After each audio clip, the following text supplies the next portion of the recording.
Okay. Well, hello to everyone. I am talking to you from a suburb of Chicago, Illinois, and I'm pleased to be with you and share a little bit information about Merlot. I saw in the Google Classroom that you all have already signed up for Merlot, so I'm going to just log in and tell you a little bit about what you can do once you're in Merlot. Oops.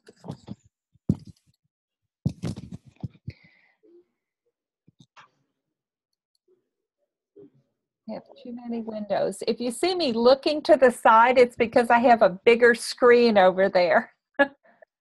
So as you know, in Merlot, you can find lots of materials. One of the things that you may not be aware of is that when you search for materials, the materials that come up first are the materials that have been reviewed by the Merlot editorial boards.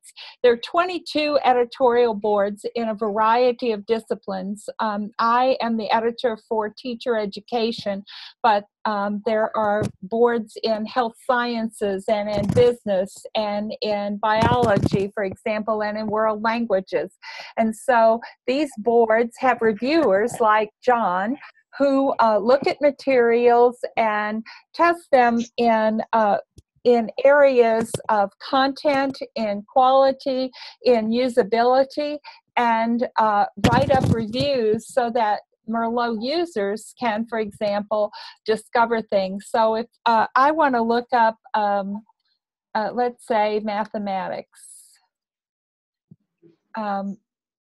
because I used to teach mathematics. So I can see lots of materials. I can look at them in a variety of ways. I can look at them this way.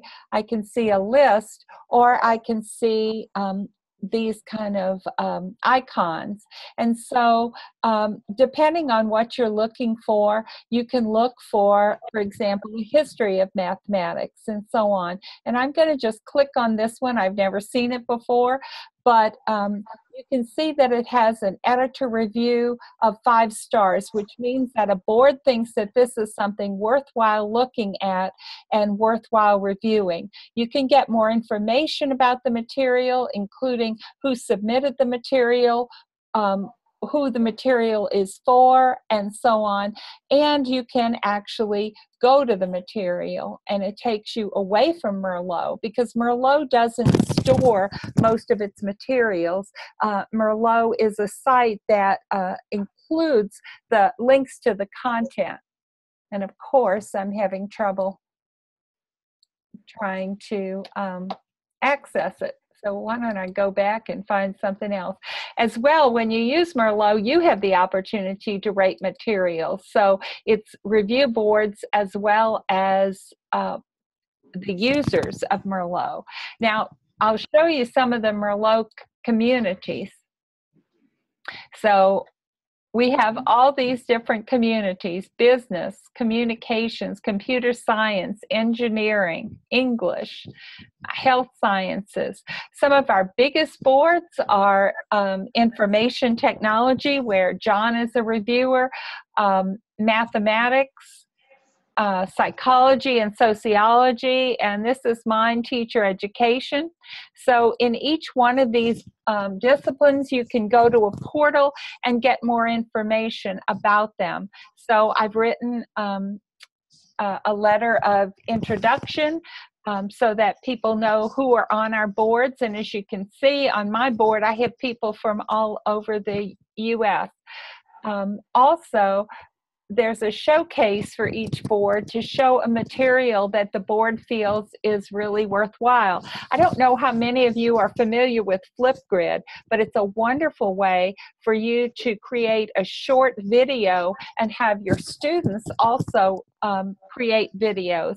Flipgrid 1 was our Classics Award winner this year, and it's well worth looking into. If you want to see the review of it, you click on that review, and of course right now I'm getting nothing. It just seems to be my day. But anyway, you can do that for any one of the community portals. And in addition to academic departments, we also have support communities. So you can get information about e-portfolios or look at faculty development sites, ICT literacy, library. There's a portal just for students, one about mobile learning. There's information on open courseware and pedagogy. So Merlot is sort of a one-stop shop for what you need. I also want to tell you a little bit about some of the searches, which are so helpful. You can put the ISBN number of a book, a textbook that you are using, and go and click go, and it will show you free resources that are compatible with the material in that textbook. So that is such a helpful way to get free materials for your students to use. You can also find out more about Merlot.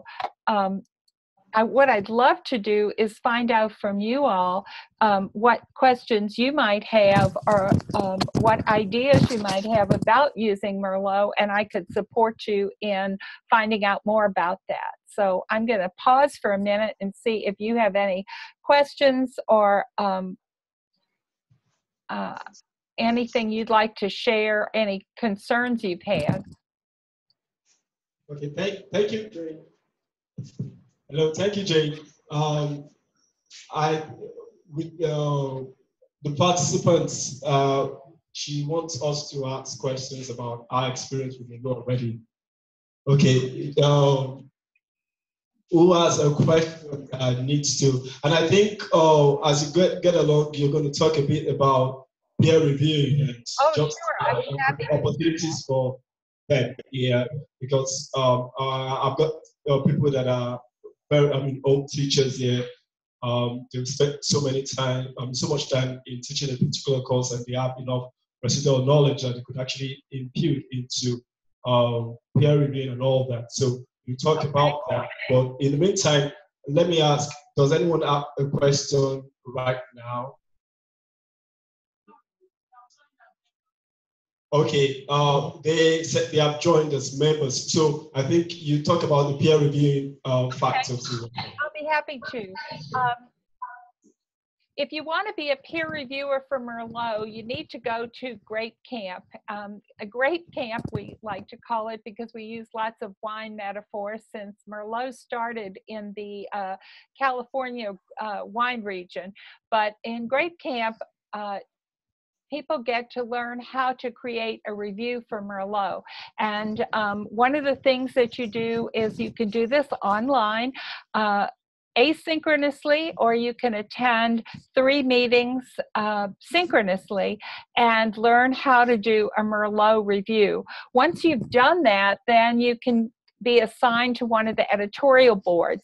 So if your area is teacher education, you would be assigned to my board, or if you're in biology, you would go to Michael Plotkin's board, and so on. Excuse me. And every material that's reviewed in Merlot gets 2 reviewers. And so those 2 people look at the material and follow a form. And let me just go ahead and show you one of the reviews so you get a chance to see what they look like.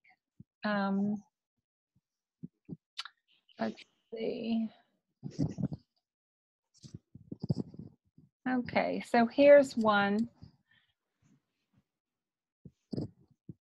This is a review that was done on a material, and I'll show it to you right now. Okay, so this material was done recently, and it gives you an overview. It tells you what type of material, and also what kinds of uses would be most helpful for this. So it also talks about what the technical requirements are, how it says how long it is, because for some people that might not be, it might be too much material for what their particular use is. It talks about the goals, who it's targeted for, and then it rates the material in 3 areas. The first area is content quality, and if there are any stars lower than 5, it usually mentions a concern. So this particular is a textbook that was designed for South African teachers, and so there are some things in it that are specific to that area and therefore might not be relevant to educators in other areas. But it does say in the strengths that there are teachers in other areas could use this material as well. Then it talks about what its potential effectiveness is as a teaching tool, and you can see that there are no concerns there, and ease of use. And it also shows if it has a particular Creative Commons license. So that's what you would do as a reviewer. Now, one of the things is that after that material is reviewed by 2 reviewers, then the material goes to the editor, and the editor combines those 2 reviews to create a composite review. And that is what you're seeing now, and that is what is posted on Merlot. So to be a peer reviewer, one must be an educator. We do have lots of instructional designers who work with teachers all the time, and so therefore have an understanding of what teaching involves. And so depending on your situation, if you're interested in becoming a Merlot reviewer, you can contact me after this workshop, and I'll send you information about when the next grape camps are, so you can start in on the process. Merlot reviewers are expected to do at least 2 reviews a year. If you're on an editorial board, we expect you to do 5 reviews a year. And we have a program called Peer Reviewer Extraordinaire, where people can do 15 reviews or more during the year, and they receive a free registration to the Innovate conference, which covers their registration fee, not travel and hotel, of course. But you can also attend the Innovate conference virtually. So that's a real positive incentive for people who want to be Merlot reviewers. The review boards vary in size, but editors are the ones who assign reviews to reviewers, and they're the ones who complete the composite reviews and post them on Merlot. Any questions about that? Thank you for really expatiating on the review process, and I believe that after this, more teachers are going to really get on and become reviewers from here, because I know they have a whole lot of stuff to actually offer to as well. Okay. Somebody has a question, and she said, are the lessons aligned to the Common Core and other standards? It depends on the material. Anybody who's a member of Merlot can submit something to Merlot. So that's one of the reasons we have within our editorial boards a triage system. And in the triage system, we look at the material and decide whether the material is of a certain standard. For example, sometimes people submit their students' work to Merlot, which might not include references and might not be up to a professional standard. So editorial boards don't review those materials. Some of the lessons are aligned to standards and some are not. So that's included in the review if a material has those standards attached. One of the teachers asked about curriculum differences, that, okay, the British curriculum is actually different from the US curriculum. So how do you manage that in Merlot very well, so that people can actually have opportunities from wherever they are? Yeah, it depends. As I said a minute ago, some of the materials don't come with any curriculum standards. It's just what somebody has submitted to Merlot. So if a material does have standards, it's usually indicated in the review, and it tells you what those standards might be, whether they're US standards, European standards, whatever. And so, so it's up to the user to decide whether that material is what they're looking for. Okay, thank you for that. Any other question? Okay, someone has a question. Very good. Good day. I want to ask if someone is developing a material and the material had its sources from the background of the teacher, talking about the environmental influence and all the things. Don't forget the fact that in as much as this is a global outreach, how are you going to put it side by side for it to be acceptable in your own resource because of the person's background? Let me give you an instance. If I am teaching a political process in Nigeria, I'm going to find the fact that our democratic processes are far behind of America and Britain. I'm talking about our political development. When I'm teaching subjects on this topic, I'll be teaching based on my own experience in that particular environment. How is it going to be acceptable while the peer reviewers are reviewing the work? Well, one of the things I can tell you is that any material that is submitted to Merlot is in Merlot. It may not be reviewed, but it's still available. And so when you would do a search on whatever the topic is that you're talking about, that material would still come up. It might not have a review on it, but it's still available to you. And so I would say that for the most part, reviews are done on materials that have a wider range, because it takes a lot of time and a lot of effort to do a review. And so we try to do reviews on materials that would have usefulness for the most people. However, any material that's submitted to Merlot, unless it's offensive, would still stay in Merlot. And so someone could access it and look at it and decide whether it's useful for them. Thank you for that. Any other question? Yeah. Okay, and I think my teachers here will definitely get back to you, and we're going to be seeing a whole lot of mails from them very soon. Yes, I'll put my email address in the chat. Okay, that's nice. Yeah, so we're really grateful for having you on this time. Look, it's morning at your place, and everybody's kind of like excited that you're able to like come around. So after this class, yeah, we're going to share it, or maybe share it on the classroom, on the Google Classroom, so that everybody will have access to it there. Yeah, I can actually share it with you too. That's a problem. So I'll share it with the class. Yes.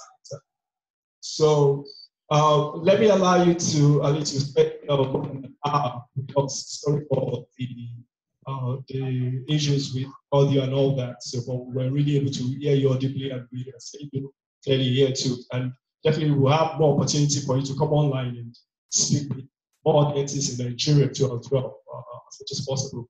So please kindly leave your platform on while Jenny comes on to join us too. Thank you very much, Jane. You're welcome. Would you like me to leave? I'll leave my site open so that Jenny and Karen can also use it. Absolutely, absolutely. It's okay. Better. Yes. Thank you so much. You're very. So I'll do the mail after we finish. Thanks. Jane, do you want to switch hosting over to Karen or myself? Oh, let me see if I can do that. And I'll stop the recording as well. Or do you want me to? Oh, it'll be so long.